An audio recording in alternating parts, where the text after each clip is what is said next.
2018 is earmarked to be a pivotal year for financial reporters.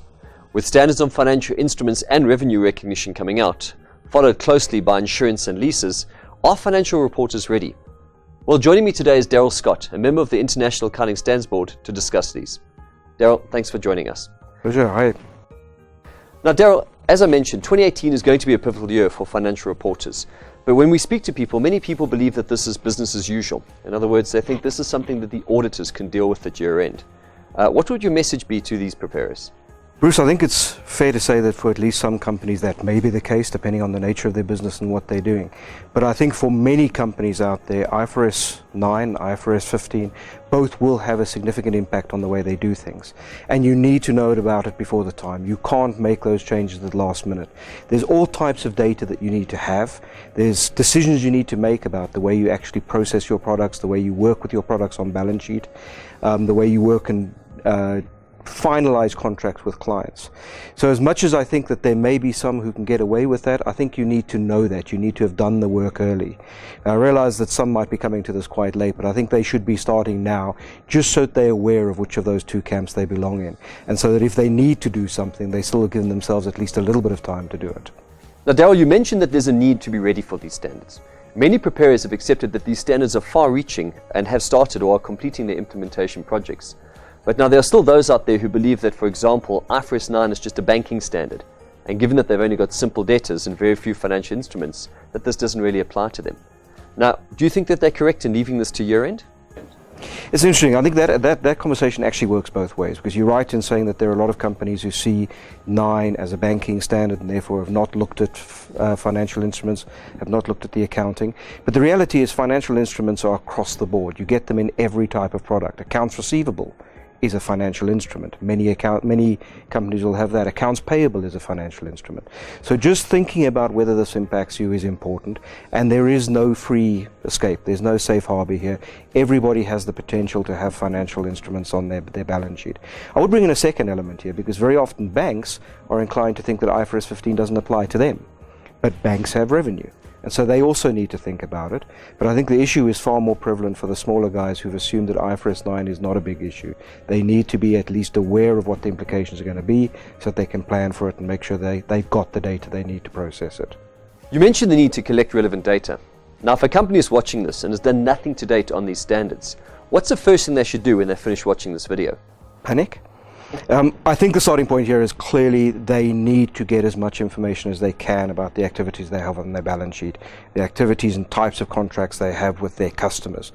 Now, that they can do largely to some extent anyway internally. They've got the information at hand, but if they've left it this late, almost certainly that means that they haven't actually understood what the standards requirements are.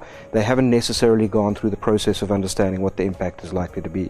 So talking to others in their industry, talking to their auditors, talking to other advisors who can help them get that understanding, I think is imperative. The reality is many companies out there spend 3 years preparing for this, 3 years gathering the appropriate knowledge, getting the understanding, both of what they do in their own business, which hopefully most people have, but also of what the standard requires. They're not going to be able to accumulate that knowledge in the next couple of months. So speaking to other people, let's say, in their industry, around their accounting process to try and make sure they do understand what's happening is critically important if you're starting only now. Now, Darrel, the next couple of years bring big changes, and many entities have been focusing their energy on getting through the adoption of these standards. But is that it? Have we finally reached accounting utopia? Is this now the end of all the major changes? So I think there are two answers there. I think it's correct to say that a lot of people have focused on the big 4 standards that are coming out. I think it's appropriate people did focus on the big 4 standards, because this is probably the biggest change in accounting standards in a number of years. But to your question about utopia, absolutely not. I think there are a couple of things that happen. Realistically, business has changed, complexity of type of activities people get into have changed. Accounting standards need to keep up with that.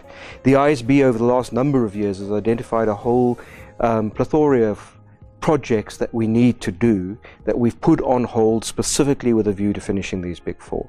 We now have the opportunity to revisit those. Some of them are industry specific, so rate regulated accounting, emissions control, mining and exploration are very much industry specific standards.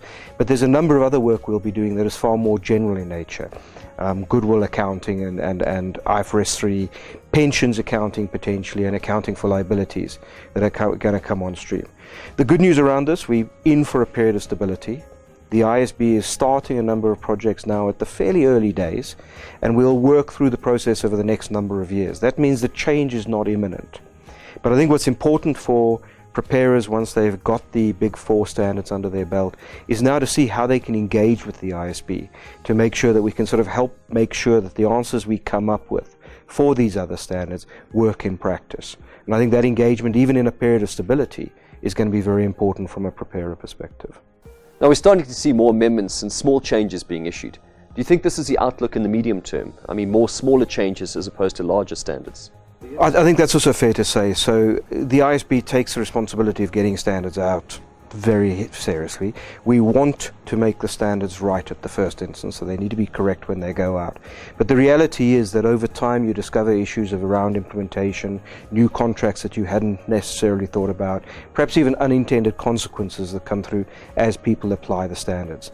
Now we work very closely with the IFRIC, we work very closely with our constituents to try and understand where these issues are coming from and work out the best way of resolving them through either minor changes to the standard, what we call the maintenance side of things, or through interpretations that help people understand what the words actually mean. The IASB sort of adopted a new mantra to a certain extent, which is this idea of maintenance of standards post-implementation, post-publication. And as I say, that has ended up meaning that we do roughly 8 or 10 amendments to standards each year, and we issue probably 1 or 2 interpretations each year. I think it is important to say IFRS has always been a principle-based standard, or principles-based set of standards.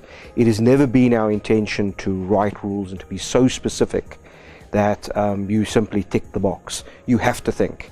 You have to apply judgment. You have to work through the nature, economic characteristics of your contracts to apply standards. So very often we'll get queries where we say, no, actually you just need to go back and think about this a little bit more. But that doesn't change the fact that if we do identify genuine issues, we will work to fix those. And it means that you're going to see continuing changes come through at a fairly small number, as I say, perhaps 8 or 10 a year, but they will continue to come through even through this period of relative stability. Darrel Scott, IASB board member, thank you very much for your insights.